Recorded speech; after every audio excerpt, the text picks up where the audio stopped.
May isang affidavit na gumawa ng ingay sa politika. Pero ayon sa isang source, isa lang daw itong malaking basura. Paano nga ba gumuho ang isang akusasyon na tila puno ng pasabog? Yan ang susubukan nating himayin. So ito yung tanong, pasabog ba to sa Senado o isa lang palpak na panluloko? Mag-ibang-mag-iba yung pananaw, di ba? Pero sa pagtatalakay natin, titingnan natin yung mga arguments kung bakit sinasabing hoax lang daw ang lahat ng to. Okay, so let's start. Unang-una, ano ba itong affidavit na pinagmula ng lahat ng gulo? Okay, so itong affidavit, galing to kay Orly Regala Guteza. At saan to inilabas? Sa isang Senate Blue Ribbon Committee hearing. So big deal. Ang laman, isang napakabigat na akusasyon, yung kickback scheme daw sa mga flood control project.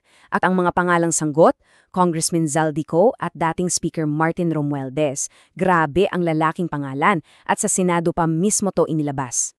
Pero alam nyo, dito na raw nagsisimulang gumuho ang buong kwento ayon sa ating source. Silipin natin yung unang-unang problema, yung mismong papel, yung dokumento.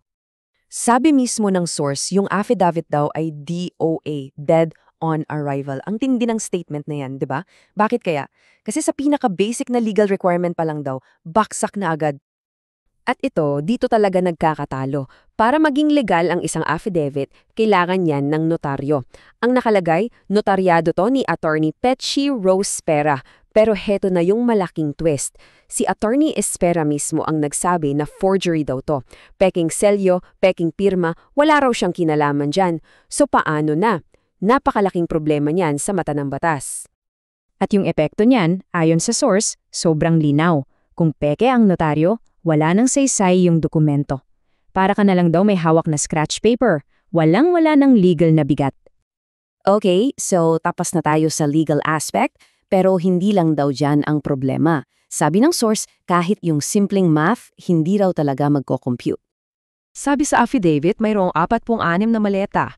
46, tandaan nyo yung numerong yan ha, 46 na maleta ng pera raw. At magkano naman daw yung laman ng 46 na maleta na yan? Well, based na calculation ng source, aabot daw to sa 1.68 billion pesos. Isipin mo yun, billion. At cash yan ha. At dito na raw papasok yung impossible part. Kasi kung may 1.68 billion pesos ka in cash, gaano kabigat yun? Aabot daw yan sa 1.68 tons. Tama yung narinig nyo, tonelada. Mas mabigat pa sa isang sasakyan. Kaya eto yung tanong na binabato ng source. Paano mo naman itatago o ipupuslit yung isang bagay na mas mabigat pa sa kotse, na puro pera, sa isang high security na lugar? Diba? Parang ang hirap isipin. Kaya malinaw yung sinasabi ng source. Kung walang dokumentasyon, yung kwento raw ni Guteza, hindi raw yan ebidensya. It's fan fiction. Katang-isip lang daw. Okay, so bukod sa dokumento at sa math, may isa pang tinitira yung source, yung kredibilidad ng pinakaimportanteng tao sa kwento, yung witness mismo. Kasi, nakasulat mismo doon sa affidavit na pinirmahan niya, humihingi siya ng state protection. Kasi nasa panganib daw ang buhay niya. Malinaw, yan yung nakasulat.